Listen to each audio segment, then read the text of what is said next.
अगर देश को लगता है कि लीटर तेल 500 का कर दे, हम खरीदेंगे क्योंकि हम अंधभक्त हैं। पेट्रोल 500 रुपए लीटर होगा वो भी खरीदेंगे, पर देश को नहीं बिकने देंगे, धर्म को नहीं बिकने देंगे। आज युवा अंधा नहीं है, तभी तो मोदी जी जीत रहे। तुम जैसे युवा अंधे हैं, तुम जैसे युवा अंधे हैं। ये राहुल गांधी के समर्थक है जो मनमोहन जैसे का अध्यादेश पार्लियामेंट में फाड़ देते हैं। अभी 3 साल लगेगा बनाने को, वहाँ पे 3 साल से ऊपर ज्यादा काम चलेगा। इतनी जल्दी कैसे उद्घाटन के, इसलिए वोट 24 का वोट लेकर काम करने के लिए चक्कर में वो 500 साल टेंट में भी तो रहे वो, ये भी तो देखो 500 साल टेंट में भी तो रहे हमारे रामलला। देखेगा उसको, अब देखे कोई उसको, कोई देखे। ये राम भगवान को नहीं पूछते हैं, मंदिर इनके लिए नहीं है क्या? 500 वर्ष में जो रामलला, अरे साहब सुनिए ना, 500 वर्ष जब रामलला टेंट में रहते, जवान बंद था, हैं? जवान नहीं खुला था। आज जब बन गया मंदिर, जाएंगे दर्शन करने के लिए, तो किसके बनाए हुए? सुप्रीम कोर्ट का हम धन्यवाद देते हैं, उन्होंने न्याय दिया। मोदी जी अगर लीड इस चीज को नहीं करते, अगर मोदी गवर्नमेंट इस चीज को लीड नहीं करता, तो आज भी ये राम मंदिर बन करके नहीं आता साहब। और ये क्या कहेंगे 370 बोले 303, मैं इनको बोल रहा हूँ कि आज लिखा के दीजिए। अगर मोदी ने 405 कहा है तो हम कह रहे 504 भी हो सकता है वो। अरे भगवान को बेचने वाले क्या बात करेंगे? हर दिल में भगवान है। हिंदू मुस्लिम और जितने भी मुद्दे हैं इंडिया में सब समाप्त हो गए। कौन मुद्दा बचा रह गया थोड़ा बता दीजिए। कौन सा? महंगाई है, बेरोजगारी है, माने जीविका है। पॉकेट में पैसा दे दिए तो मोदी जी बहुत अच्छा है। अगर हमारे पॉकेट में पैसा नहीं आए तो आप खराब है। इसके पॉकेट में नहीं मैं किसी के मैं बोले A to Z सभी के बारे में मैं बोल रही हूँ। आज राम मंदिर भी बना है, सुनिए, आज राम मंदिर भी बना है, न सेंटर के पैसा से बना है, न स्टेट के पैसा बना है, जनता के पैसा से मंदिर बना है, जनता के पैसा से बना है। न मोदी सरकार बना है, न योगी सरकार बना है, वो जनता के पैसा से मंदिर बना है। अभी भी पैसे बाकी है वहाँ पे। ये मीडिया और पत्रकार नहीं होते ना, तो आज ये जो इतनी जागरूकता आई और राम मंदिर बना, और इतना ये जो हिंदू को इतना दबा रखा था, सनातन धर्म पे इतना प्रहार कर रहे थे, ये सभी ओपन नहीं होता।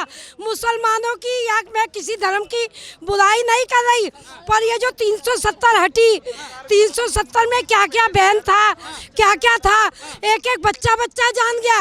अब हर चीज को, अब गांवों में ये उज्ज्वला योजना आई, ठीक है, उज्ज्वला योजना में कितने लोगों को फायदा हुआ?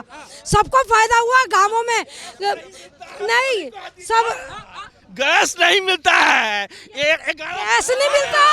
और तुम भैया ऐसा है, तुम कह रहे हो गैस ऐसा है, सुनो, तुम कह रहे हो गैस नहीं मिलता, गैस नहीं मिलता। गैस सुनो, गैस मिलता है, जैसे घर नल पहुंच गए ना, वैसे घर LPG और गैस के पाइप पहुंच गए हैं। जैसे नल पहुंच गए वैसे गैस पाइपलाइन पहुंच गई। और क्या चाहिए आपको, आप बताओ।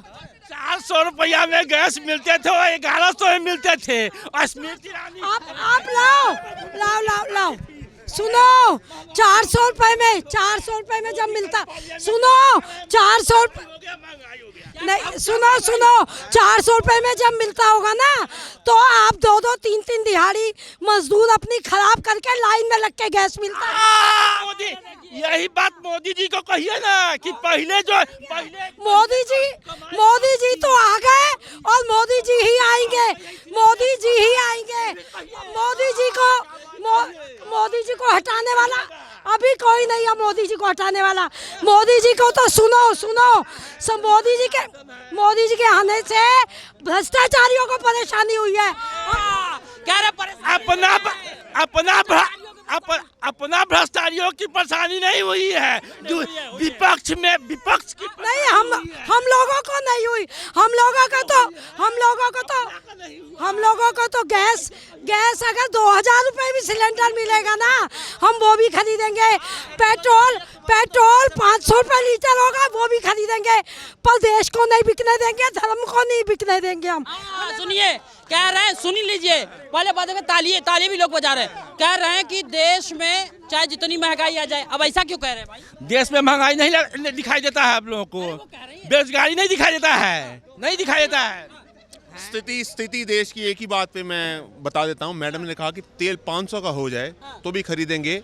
बहुत शर्म वाली बात है, इससे ज़्यादा कुछ नहीं कहूँगा। अगर देश को लगता है कि लीटर तेल 500 का कर दे हम खरीदेंगे क्योंकि हम अंधभक्त हैं, तो भाई साहब आपका काम चल गया। आप सुनो, आपने जो नहीं सुनिए अब इसका जवाब सुनिए, उसे सुनिए, जवाब सुनिए, हम सुनिए, नहीं हम देखो, नहीं सुनिए, नहीं सुनिए, नहीं आप लोग ऐसे मैं भी कर सकता हूँ।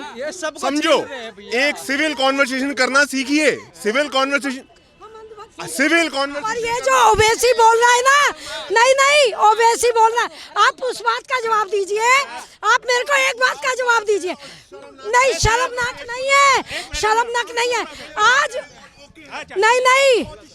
नहीं शर्मनाक नहीं है आप। हाँ, जो जिस टाइम सुनिए, जिस दिन घर पे विपता पड़ेगी ना, और सुनो आपकी ही बात कर रहा हूँ, जिस दिन घर पे विपता पड़ेगी और 500 का तेल डलवाया नहीं जाएगा, उस दिन सोचोगे मोदी जी क्या कर गए। तुम तो अभी, तुम्हारी उम्र मेरे से आधी भी नहीं है, हमने इतनी उम्र झेल ली। नहीं आज युवा अंधा नहीं है, तभी तो मोदी जी जीत रहे हैं। तुम जैसे युवा अंधे हैं आज भटके हुए तुम्हारे जैसे युवा बिल्कुल अंधे हो, जिनको ये नहीं दिखाई देता। ओबेसी नहीं, सुनो गरीब तुम नहीं सुनो, घर जाना है फ्री की बस पे, तेल हमारे लिए 500 का, भाई साहब, ये रहा मेट्रो कार्ड, ये रहा मेरा, सुनो, ये रहा मेट्रो कार्ड, मेरा मेट्रो कार्ड, ये देखो, ये रहा मेट्रो कार्ड। आप जैसे मैं केजरीवाल भगत नहीं हूँ, मैं बस वाली नहीं, मैं फ्री बस वाली नहीं हूँ, मैं फ्री नहीं। इतनी सभ्यता होनी चाहिए कि बड़ी बूढ़ी से कैसे बात करते हैं। नहीं कोई बात नहीं। सुनो, आप ऐसे बात कर रहे हैं, आप अपने पेरेंट्स से ऐसे बात करोगे कभी? कोई आप ऐसे बात कर रहे हो इनसे, आंटी से? सुनो, ये इसमें कोई इनकी गलती नहीं है। ये राहुल गांधी के समर्थक है जो मनमोहन जैसे का अध्यादेश पार्लियामेंट में फाड़ देते हैं। तो ये सुन ले, ये इनकी गलती नहीं है। ये राहुल गांधी केजरीवाल समर्थक है जो मनमोहन जैसे बुजुर्ग आदमी जो पीएम थे, उनका अध्यादेश पार्लियामेंट में फाड़ देते हैं। ये उन संस्कारों के लोग हैं, हम हैं मोदी जी के संस्कारों के लोग, समझे? इसीलिए किसी ने अभी तक एक सेकंड भैया, सर जी, आपने मुझे अंधभक्त कहा। बुजुर्ग प्रधानमंत्री मनमोहन सिंह का कल पार्लियामेंट में इंसल्ट किया गया है। जो राजीव गांधी देश के लिए मौत ग्रहण किया है, उसके लिए क्या क्या कहा गया है। अगर सुनो, ये सारा धोखा जो सरदार पर ऐसा है, नेहरू खानदान सारा गद्दार था। सरदार पटेल अगर आज प्रधानमंत्री होते ना, उनकी वजह से प्रधानमंत्री नहीं बने और उन्होंने अपने खानदान को चलाया। इसीलिए उनको यहाँ का डंडा नहीं, जनता ने तो मारा ऊपर वाले के डंडे पड़ गए। हमारे ऑपोजिशन में अगर किसी ने जो है सो दम थाम के रखा है तो राहुल बाबा ने। वो भले कई बार हार रहे हैं और हार के बावजूद भी उसमें इतनी शक्ति है, इतनी एनर्जी है कि पूरे भारत का भ्रमण कर रहे हैं। ये कोई बड़ी, वो भी कोई कम नहीं है, ये छोटी उपलब्धि नहीं है, छोटी बात नहीं है, उनमें भी ताकत है भाई। तो हो सकता है वो अपना कोशिश कर रहे हैं, उभारने की कोशिश कर रहे हैं। लेकिन उनके यहाँ हम एक चीज़ बताते साहब, जितने बड़े बुजुर्ग बैठे हुए हैं ना, बुजुर्ग कांग्रेस के वरिष्ठ जो चिपके हुए हैं, जब तक उनको हिलाएंगे नहीं वो राहुल बाबा का वहाँ पे कुछ नहीं चलने वाला है। ममता बनर्जी कह रही है अकेला चलो रे, बाद में साथ हो लेंगे हम। वही तो बोले साहब आपको पहले कि अकेला ही तो सब चल रहा है, दो कौन चल रहा है? सब तो अकेला है। एक अकेले भाग आया पलटू, एक ममता बोली एकला, वो कम्युनिस्ट से लड़ी इतना साल और कम्युनिस्ट के साथ बोली जाने के लिए कांग्रेस, नहीं जाएगा ना, नहीं जाएगा, कोई नहीं जाने वाला है। ये खुद ही अकेले बस में खुद ही चलाते दिखेंगे और कोई नहीं होगा साथ इनके, मान लो। तो ये कह रहे हैं ना कि अकेले अकेले मजबूत हो जाएंगे, उसके बाद फिर मोदी को हराएंगे। अब अगर इनको कुछ करना है जीवन में ना राहुल गांधी को, तो इनको बोलिए कि अकेले ही सब कुछ करें।